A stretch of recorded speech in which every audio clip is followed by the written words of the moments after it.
Good morning students. Hello, how are you? Welcome in my new class. हम पढ़ रहे थे लॉ ऑफ केमिकल कॉम्बिनेशंस, जिसमें हमने पढ़ा था law of Gay Lussac's, law of gases, of volume of gases. इसके बाद हमने पढ़ी थी डाल्टन एटॉमिक थ्योरी। देखिएगा, जो लॉ गैल्यूशेक लॉ ऑफ वॉल्यूम था उसने किसमें रिलेट किया? गैसियस रिएक्शन के बारे में वॉल्यूम को लेते हुए क्या किया था? एक्सप्लेन किया था। इसके बाद डाल्टन थ्योरी आई।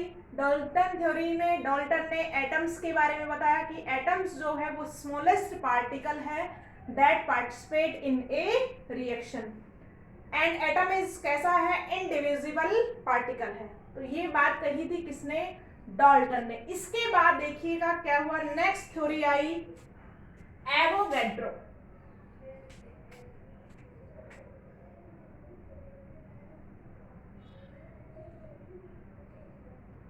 Avogadro hypothesis.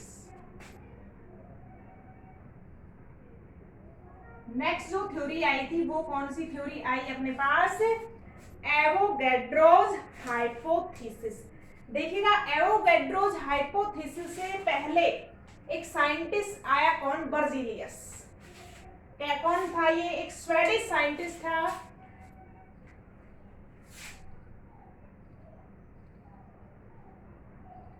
ए स्वेडिश साइंटिस्ट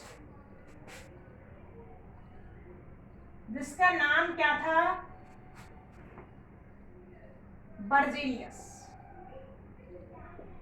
एक स्वेडिश साइंटिस्ट बर्जीलियस आया। इसके बाद बर्जीलियस ने किस किस के बीच में कोरिलेशन मेंटेन किया? Gay Lussac's law of volume and Dalton atomic theory. इसने कोरिलेट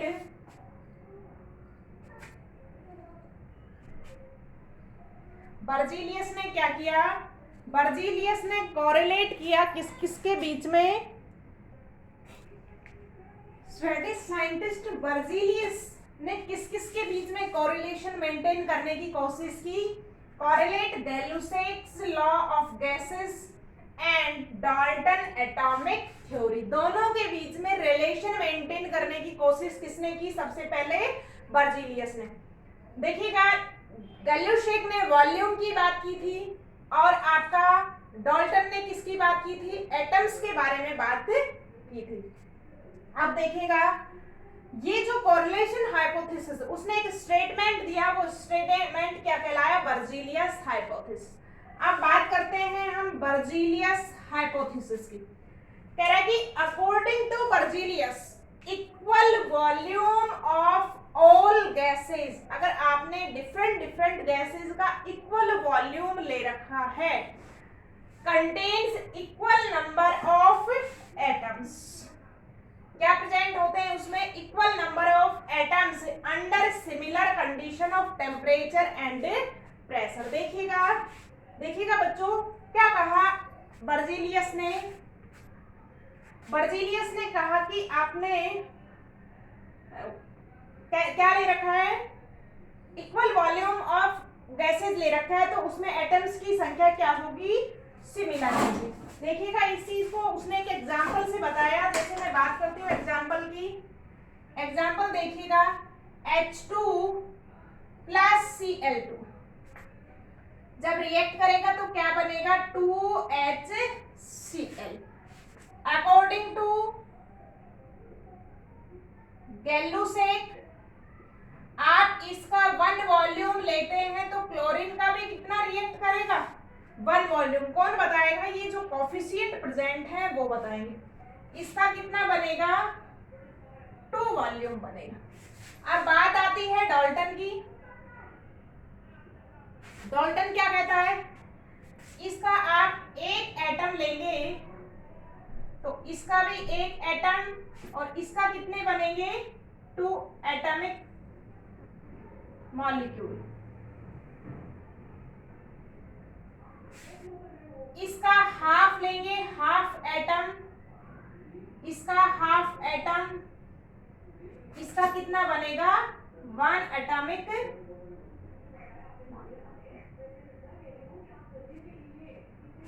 इसका 1 वॉल्यूम लेंगे तो इसका हाफ एटम। अब देखो इसने हाफ एटम की बात कर दी, जो कि क्या है, बिल्कुल ही रॉन्ग है। डाल्टन ने क्या कहा था? डाल्टन ने कहा कि जो एटम है कैसा है, अनडिविजिबल पार्टिकल है। कौन? एटम कैसा है? अनडिविजिबल है। जबकि बर्जीलियस ने एटम को क्या कर दिया? हाफ कर दिया, जो कि आपका बिल्कुल क्या था? रॉन्ग था। इसलिए बर्जीलियस हाइपोथेसिस कोरिलेशन मेंटेन नहीं कर पाई किसके बीच में?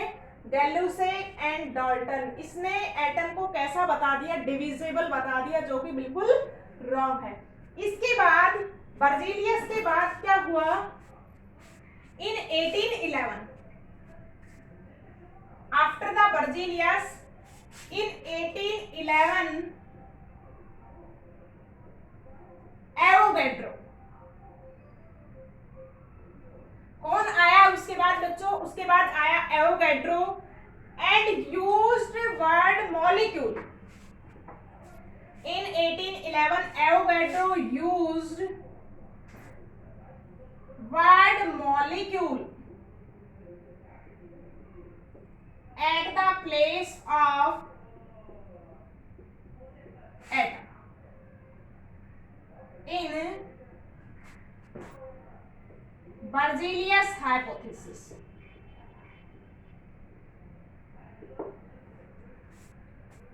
उसने एटम की जगह कौन सा वर्ड काम में ले लिया? मॉलिक्यूल्स को काम में ले लिया। बर्जीलियस ने किसकी बात की थी? एटम्स की। जबकि एवोगैड्रो ने क्या ले लिया उसके शब्द काम में? Avogadro is come in 1811। Avogadro ने कौन सा वर्ड यूज कर लिया एटम की जगह पे बच्चों? मॉलिक्यूल्स।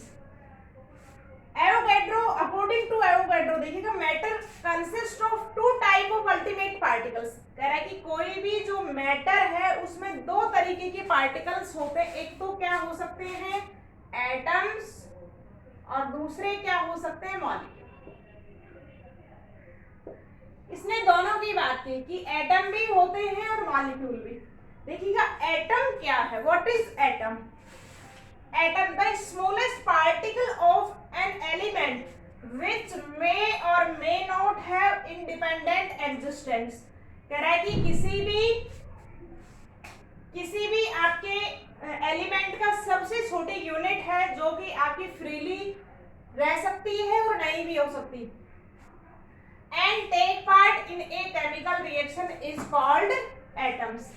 दूसरी साइड उसने मॉलिक्यूल की भी बात कही कि the smallest particle of a substance, element हो सकता है या कंपाउंड हो सकता है, substance capable of independent existence is called molecule। तो इसके बाद एटम, जो एवोगैड्रो है उसने एटम और मॉलिक्यूल्स दोनों की बात की थी। तो इसके बाद जो एवोगैड्रो ने जो थ्योरी दी वो क्या कहलाया? आपका एवोगैड्रो लॉ। तो नेक्स्ट पॉइंट है अपना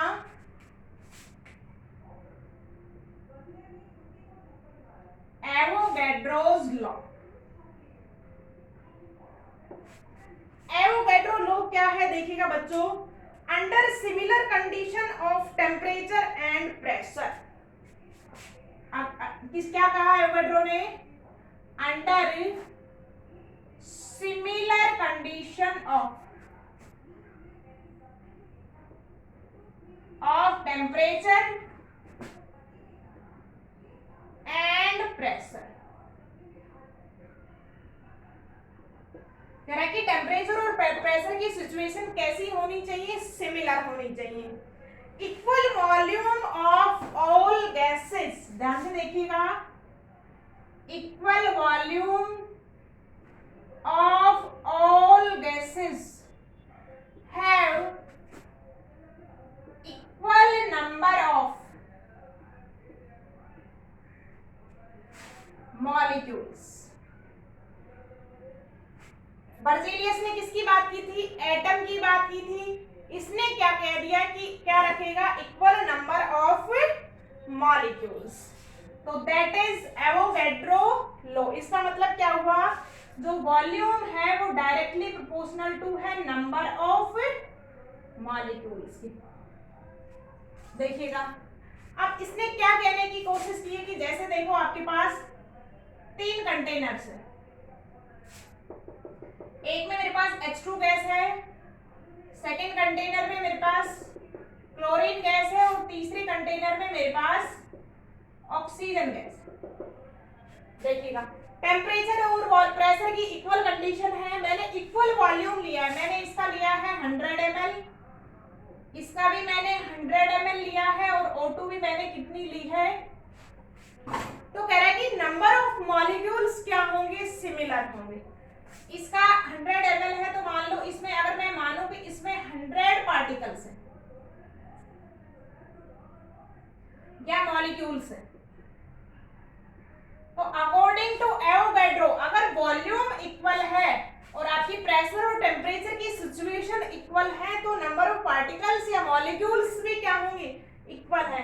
इसमें अगर 50 मॉलिक्यूल है तो इसमें भी कितने होंगे, 50 होंगे, और क्लोरीन के भी कितने मॉलिक्यूल होंगे, 50 मॉलिक्यूल्स होंगे। यही बात किसने कही थी, एवोगैड्रो ने कही थी। अब इस चीज को अपन एक एग्जांपल से देखते हैं। देखिएगा एग्जांपल की बात करते हैं बच्चों, मैं एग्जांपल लेती हूँ H2 प्लस Cl2 क्या फॉर्म होगा आपका 2HCl। अगर वॉल्यूम की बात करते हैं, गैल्यूसेक्स लॉ की बात करते हैं, इसका 1 वॉल्यूम अगर मैं लेती हूँ तो इसका कितना वॉल्यूम रिएक्ट करेगा, 1 वॉल्यूम, और इसका कितना बनेगा, 2 वॉल्यूम बनेगा, कौन सा, HCl। अब बात करते हैं अपन किसकी, एवोगैड्रो की।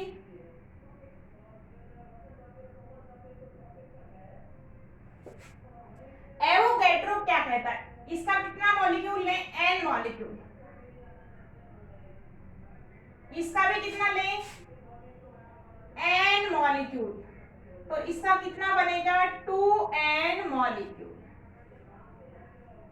और N बराबर अगर कितना लिया है आपने 1, इसका 1 मॉलिक्यूल लेते हैं तो इसका भी कितना पार्टिसिपेट करेगा, 1 मॉलिक्यूल, और इसका कितना बनेगा, इसका कितना बनेगा, 2 मॉलिक्यूल। इसको कौन बताएगा, ये number of coefficient present in reaction. अब देखिएगा अकॉर्डिंग टू अगर आप डाल्टन जाते हैं,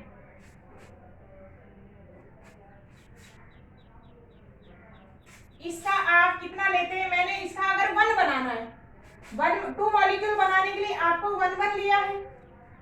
अब 1 मॉलिक्यूल बनाना है तो इसका कितना लेना होगा, हाफ मॉलिक्यूल, इसका भी कितना पार्टिसिपेट करेगा, हाफ मॉलिक्यूल, तो इसका कितना बनेगा, 1। अब हम जानते हैं कि हाफ मॉलिक्यूल आपने H2 लिया है तो उसमें कितने एटम होंगे बच्चों, 2 हाइड्रोजन एटम से मिलकर 1 मॉलिक्यूल बना है किसका, हाइड्रोजन का, तो हाफ मॉलिक्यूल में कितना हाइड्रोजन एटम होगा, 1 एटम, क्योंकि आपको पता है डायटोमिक है ये। आप देखिएगा इसका भी कितना एटम होगा, 1 मॉलिक्यूल में कितने एटम है, 1 मॉलिक्यूल अगर आप हाइड्रोजन लेते हैं तो कितने हैं, 2 एटम है, तो हाफ मॉलिक्यूल में कितना होगा, 1 हाइड्रोजन एटम होगा, तो इसका कितना बनेगा, 1 मॉली। देखिएगा तो ये आपका डाल्टन थ्योरी को प्रूव करता है कि 1 अकॉर्डिंग टू डाल्टन क्या हो गया, इसका 1 एटम इसके 1 एटम से कंबाइन होके क्या बनाएगा, 1 मॉलिक्यूल ऑफ HCl। तो एवोगैड्रो जो है वो दोनों ही में कोरिलेशन मेंटेन करता है, किसमें, गैल्यूसेक्स थ्योरी में, और डाल्टन एटॉमिक थ्योरी के अंदर कोरिलेशन मेंटेन करता है, कौन सा, एवोगैड्रो हाइपोथेसिस। नेक्स्ट क्लास में बच्चों अपन बात करेंगे applications of the Avogadro law.